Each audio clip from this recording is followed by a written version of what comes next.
Okay. Enough about hats. Keeping a hostile world at bay.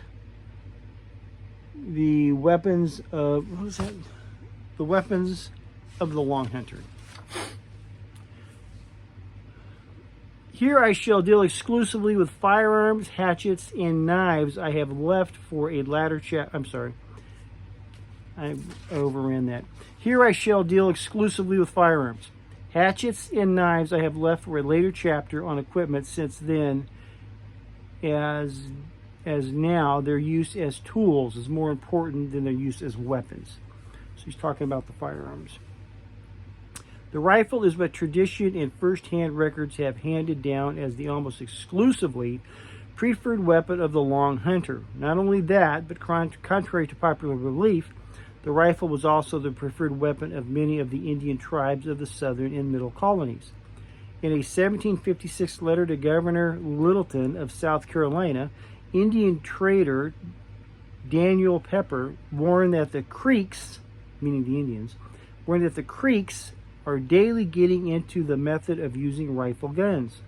Around the same time, Edward Shippen of Pennsylvania observed that the Indians make use of rifled guns for the most part, and there is such a difference between these sort of guns and smooth board, that if I was in an engagement with the savages, I would rather stand by my chance with one of the former sort than to be possessed with a smooth bore gun. Meaning a smooth bore, most of you will know this, I'm preaching to the choir here, but a rifle to being grooved barrel. Let's see. Finally, sometime later, David Zeisberger, a Moravian missionary, commented that the Delaware Indians used no other than rifle-barreled guns, having satisfied themselves that these are the best for shooting at long range. Even though I am limiting this book to the latter half of the 18th century, there are still many variations in rifle styles, and your choice will be governed primarily by the decade and location in which you place yourself. If you wish sufficient flexibility to cover a rather broad spectrum, the French and Indian War through the end of the century, for example, you must either have several guns or simply opt for the earliest style gun you would need. Following are contemporary descriptions of the rifles of the period. The first is by Colonel George Hanger, a British officer who commanded German Jaegers and was familiar with their rifles as well as those of the Americans he fought against. In quotes, I never in my life saw better rifles or men who shot better than those made in America. They are chiefly made in Lancaster and 2 or 3 neighboring towns in that vicinity in Pennsylvania. The barrels weigh about 6 pounds, 2 or 3 ounces, and carry a ball no larger than 36 to the pound. At least I never saw one of larger caliber, and I have seen many hundreds and hundreds. End of quote. The next is by Isaac Weld, a young Englishman who traveled through America during the last few years of the 18th century. In quotes, the rifled barreled guns commonly used in America are nearly the length of a musket and carry leaden balls from the size of a 30 to 60 to the pound, meaning 36 caliber. Some hunters prefer those of a small bore because they require but little ammunition. Others prefer such as have a wide bore because the wound which they inflict is more certainly attended with death. The best of powder is chosen for a rifle barrel gun, and after a proper proportion of it is put down the barrel, the ball is enclosed in a small bit of linen rag, well greased at the outside, and then forced down with a thick ramrod. The grease and the bits of rag, which are called patches, are carried in a little box at the butt end of the gun. The best rifles are furnished with 2 triggers, one of which being pulled first sets the other. That is, alters the spring so that it will yield even to the slight touch of a feather. End of quote. Doddridge did not describe the rifles of his day beyond a description of their bore size. In quotes, rifles of former times were different from those of modern date. Note his modern date being around 1810. Few of them carried more than 45 bullets to the pound, and bullets of less size were not thought sufficiently heavy for hunting or war. End of quote. The late Joe Kindig, gun collector and expert on the Kentucky rifle, described several features that he believed indicate early pre-revolution manufacture, which I have extracted and list here. Distinguishing features of early rifles. First one, furniture is usually of brass, and standard features are butt plate, trigger guard, rear entry pipe, 2 forward pipes, side plate, and muzzle cap.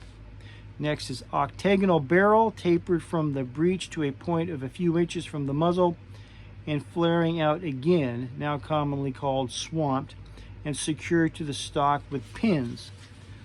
Another one is butt plate is broad, about 2 inches, and straight or slightly curved. Another is 1 or 2 inlays at most, silver thumb piece most common. Next is thick, heavy stock of straight grain or slightly curly maple. Next is wrist is wider horizontally than it is thick vertically. Another is lock tapers sharply from pan toward rear and secured by 2 screws.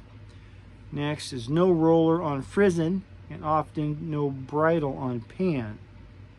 Next is side plate is beveled and is shorter behind rear screw. Cheek piece is high and finely molded.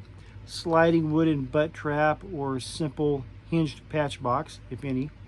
Wide trigger guard, secure in front by a pin and in back by a screw. Breech plug tang tapers toward barrel and is squared on the end. Single trigger with a wide flat face. It should be remembered that this is a list has been gleaned from rifles made by gunsmiths, master craftsmen, that have survived over 200 years since their making. There are those who believe that guns made for the frontiersmen were plain, unornamented, and devoid of butt plate, trigger guard, and all but 1 forward pipe, since a gun does not need these frills to function, and the frontiersmen were unwilling to spend the money for them. The reason these guns are so rare today, the story goes, is that they saw such hard use that they became worn beyond repair, the metal being sold or forged into something else.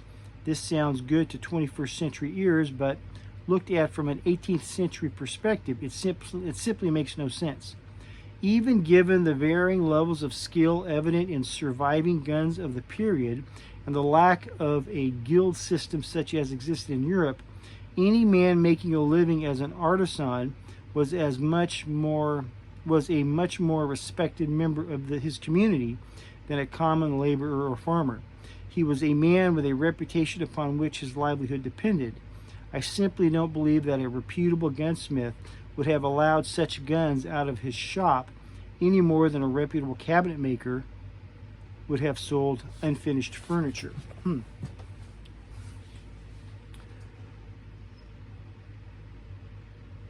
Even utility-grade guns such as muskets and Indian fusils normally had full sets of furniture. In fact, if ever there were guns made only with the economy and quick delivery in mind, they were the muskets ordered by Congress and the various committees of safety for the Continental Army and state troops during the War for Independence.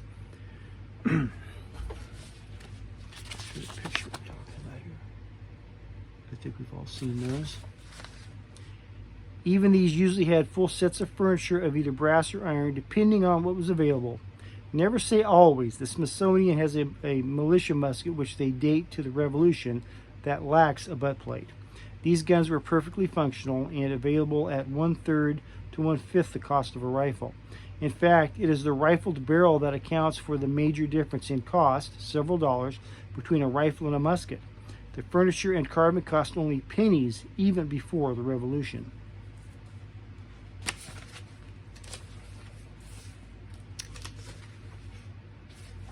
We're going to stop that one right there. I love you. God bless.